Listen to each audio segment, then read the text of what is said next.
Hello भाई लोग, welcome back to another video. Finally board का रिसेंट चैप्टर स्पॉइलर आ चुका है। आज हम उस पर डिस्कस करने वाले हैं। सो बिना देरी के लेट्स स्टार्ट द शो। और शुरू करने से पहले लाइक एंड सब्सक्राइब जरूर कर लेना।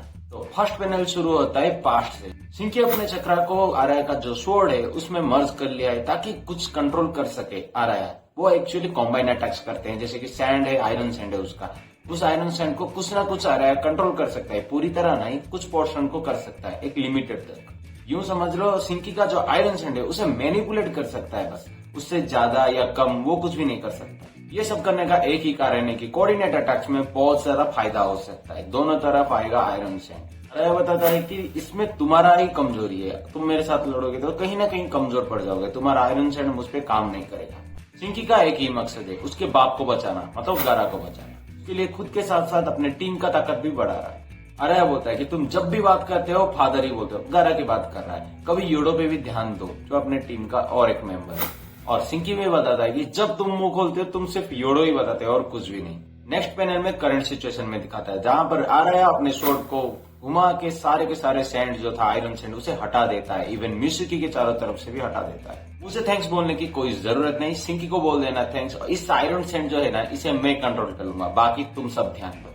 सारा मिसुकी, योडो एंड आरा चारों मिलकर रियू से हमला करते हैं। रियू बताते हैं कि क्या भाई चिकने ज्यादा कॉन्फिडेंट लग रहा है, मुझे कमजोर समझ रहा है क्या, रुक तेरे देखता हूँ। रियू अपने आयरन सैंड से चारों तरफ घेर लेता है और सब पे अटैक करता है, पर अकेला आरा ही जो स्वॉर्ड है उसमें सिंकी का तो चक्रा है, इसीलिए मैनिपुलेट कर सकता है और उसे डिफेंड भी कर लेता है। वो उस डायरेक्शन बताते रहते हैं अपने दोस्त। आराया डिफेंस मोड पे है और बाकी सब अटैक मोड पे। सारदा फायरवॉल टेक्निक इस्तेमाल करता है, वो आयरन सैंड से ढक लेता है। मिसुकी सेज मोड इस्तेमाल करके स्नेक से उसे बाइंड करने की कोशिश करता है, पर वो स्प्लिट हो जाता है। आयरन सैंड है ना, इसीलिए डिवाइड हो जाएगा। वो आयरन सैंड में डिवाइड हो जाता है, पर कोई भी फोकस नहीं कर सकता है सिवाय योडो के। वो फोकस कर लेता है, कहीं पर है, वो बताता है आराया को, और आराया वहीं पर पॉइंट करके कुछ करता है और वो सामने आ जाता है। योडो का नेचर वाइंड ही है, पर वो फोकस करने की टेक्निक कुछ पता नहीं चला है। वो 2 बार फोकस कर चुका है अभी तक, आगे भी करने वाला है। जहां पर रियू आने का ज्यादा चांसेस है वहां पर वो फोकस करके बताता है कि यहाँ पर वो आने वाला है, और आराया वहां पर पॉइंट करके अपने शॉट के जरिए उसे सामने ले आता है। बट दिस टाइम मित्सुकी कोई चांस गंवाना नहीं चाहता, सीधा स्नेक अटैक कर देता है, उस पर लगता है भी। बट अगेन रियू अपने बॉडी को आयरन सैंड में कन्वर्ट करके डिवाइड हो जाता है। फिर से दूसरी जगह पे आता है, वहां पर सारदा अपने शरिंगन के जरिए देख के उसे चिदोरी पे अटैक करता है। कोई फर्क नहीं पड़ने वाला, वो आयरन सैंड में डिवाइड हो जाएगा। नेक्स्ट पैनल में मासुरी और कोनोहामारू का तुतुमे में चल रहा है। मासुरी अपने बालों के जरिए कोनोहामारू के हेड को ढक देता है, बाकी बॉडी बाहर है और उसके अंदर तुतुमे में चल रहा है। मासुरी बोलता है कि उस गंदी लड़की को, मोइकी की बात कर रहा है, उसे परमिशन कैसे दे सकते हो कोनोहामारू-चान बोलने के लिए? तुम मुझे दे सकते हो, मैं कुछ भी बोल सकता हूँ तुम्हें। कोनोहामारू मौत के मुंह में है, फिर भी बताता है नहीं, वो उसे ही बोलने की परमिशन है, तुझे नहीं है।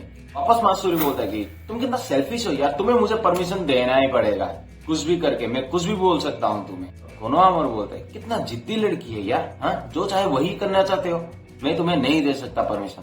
भाई मासुरी बहुत शौक में है, उसके अंदर है कोनोहामारू, फिर भी वो नहीं सुन रहा है, उसे जिद्दी बोल रहा है। नेक्स्ट पैनल में आइडा अपने सेंगिंगन के जरिए ये सब देख रहा है। वो बताता है कि कोनोहामारू खतरे में है, और काशिनकोजी पूछता है बाकी सबका क्या हुआ।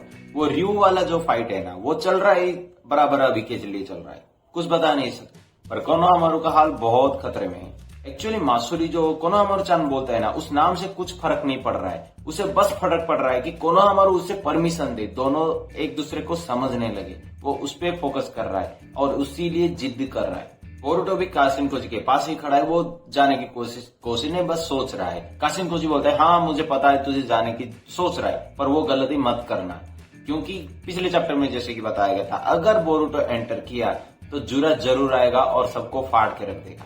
एक और बार अभी के लिए कोनोहामारू को डिवोर करना चाहता है मासुरी। नेक्स्ट पैनल में जुरा, हिदारी और बग अपने जो अड्डा है पेड़ के नीचे बैठ के सब बात कर रहे हैं। जुरा ज्ञान फैल रहा है कि लाइफ उसे ही कहते हैं शायद, जो हम इच्छा करते हैं, जो अभी हमारा इंस्टिंक्ट है ना, जो हमारा लक्ष्य है, उसे ही कहते हैं, और ये तब तक रहेगा और हम आगे बढ़ते रहेंगे जब तक इसे हम हासिल न कर सके। बट ह्यूमन बींग्स अलग है, टोटली अलग है। वो भी चाहते हैं, उनका इंस्टिंक्ट कहता है अपने मकसद पे पहुंचे, पर कुछ में बंधे हुए हैं वो। जैसे कि हम चाहे तो कुछ भी कर सकते हैं अपने मकसद को पाने के लिए, पर ह्यूमन ऐसा है कि अपने जो मोर्टल बॉडी है ना, उसके लिए वो बंधे हुए हैं। बहुत इंटेलिजेंट भी है, बट बग वाला सिंजू बताता है कि हाँ इसमें हमारा क्या, हमें तो कुछ भी लेना देना नहीं है ना। इस मामले में गारंटी नहीं दे सकता, ये हम पे भी लागू होता है। जो मोशन है, इमोशन है, सबका इंटेलिजेंस है, इसीलिए उसका इमोशन भी जरूर होगा, और वो फिलहाल हम पे भी लागू होता है, वो प्यार का इमोशन। इनोशिकाचो से जो लड़ा था वो एग्जाम्पल देता है। वो बताता है कि वो तीनों जो अटैक किए थे, वो जानते थे कि उसके सामने कुछ भी नहीं है, वो मर सकते हैं, फिर भी वो हिमामारी को बचाने के चक्कर में सामने आ गए। खामोखा इनोजिन मारा गया, कोई कारण ही नहीं था, उसे पता भी था। ये सब जो वो किया वो सिर्फ और सिर्फ एक ही इमोशन, प्यार का इमोशन है। वो किसी को बचाने के लिए अपना जान दे भी सकता है और किसी का ले भी सकता है, बट हम उससे अनदेखा नहीं कर सकते हैं। इसके कहने का ये साफ साफ मतलब होता है कि ये हमारे साथ भी हो सकता है। तुम नोटिस कर सकते हो हमारा जो अलार्म बेल है वो ऑफ हो चुका है, क्योंकि हमारा जो लक्ष्य है, एम है, सबका अलग है, और उसी के वजह से हम धीरे धीरे उस डेंजर जो इमोशन है ना, प्यार, उसे जीतना होगा। वो हमें बता रहे हैं कि उस इमोशन में फंसना ही मत, उससे पास करके जीतना होगा तुम्हें। इन पैनल्स के बीच थोड़ा बहुत कोनोहामारू और मासुरी का तुतुमे में दिखाया जा रहा है। साफ साफ बोले तो जो जूरा बता रहा है वो मासुरी पे अभी चल रहा है। उस प्यार को अगर वो ओवरटेक नहीं किया तो आराम से फंस जाएगा कोनोहामारू के प्यार में। दूसरी तरफ रयू का जो फाइट चल रहा है वो सामने वापस ले आते हैं अपने स्वॉर्ड के जरिए, बट दिस टाइम वो बहुत सारे क्लो ग्रीम्स लाता है, जो सब हैरान है, भाई अभी इससे लड़ना तो नामुमकिन है। बहुत सारे क्लो ग्रीम्स होने की वजह से सब एक दूसरे को हेल्प तो छोड़ो, खुद को बचाने में लगे हुए हैं, पर एक क्लो ग्रीम योडो को काट लेता है, ऑलमोस्ट काट लेता है। आ जाता है अपने स्वॉर्ड को, उस क्लो ग्रीम को काटने की कोशिश करता है, पर वो स्वॉर्ड उस क्लो ग्रीम के अंदर फंस जाता है। सडनली रयू आ जाता है, जिसमें फंस गया है वो स्वॉर्ड उस क्लो ग्रीम को लेके दूसरे क्लो ग्रीम के जो मार्क था उसके अंदर भेज देता है स्वॉर्ड के साथ। स्वॉर्ड में सिंकी का चक्रा मर्ज हुआ था, इसीलिए रयू को बहुत परेशान हो रहा था, वो छुप भी नहीं पाता था, इसीलिए वो उस स्वॉर्ड को पहले ठिकाना लगाया। इस तरफ रयू अपर हैंड में है और बाकी सब हार चुके हैं ऑलमोस्ट, क्योंकि वो स्वॉर्ड नहीं है तो वो कुछ भी नहीं है, आयरन सैंड का कुछ नहीं कर सकते। दूसरी तरफ कोनोहामारू बस ऑलमोस्ट डिवोर होने वाला है। चैप्टर में बहुत सारे फाइटिंग पैनल्स है। पॉइंट ये है कि कोनोहामारू जिस बात पे मासुरी से लड़ रहा है वो स्टैंडर्ड 1 के बच्चे भी नहीं करते हैं। वो शायद कुछ प्लान होगा, शायद कासिम जी कुछ बताया होगा। इतना सब होने के बाद भी वो फिजिकली कुछ कुनाई फुनाई कुछ भी नहीं निकाला है, सिर्फ और सिर्फ वो तो बात कर रहा है उसके बालों के अंदर। आपको चैप्टर कैसा लगा कमेंट में बता देना, और मेरा वीडियो में कुछ गलती भी हो तो उसमें भी सुधारने की कोशिश करूंगा, बस कमेंट में बता देना। ऐसे ही बहुत सारे इंटरेस्टिंग वीडियो आने वाला है, और वन पीस में तो तबाही मच रहा है, इसीलिए लाइक एंड सब्सक्राइब जरूर कर लेना। फिर मिलेंगे नेक्स्ट वीडियो में, तब तक के लिए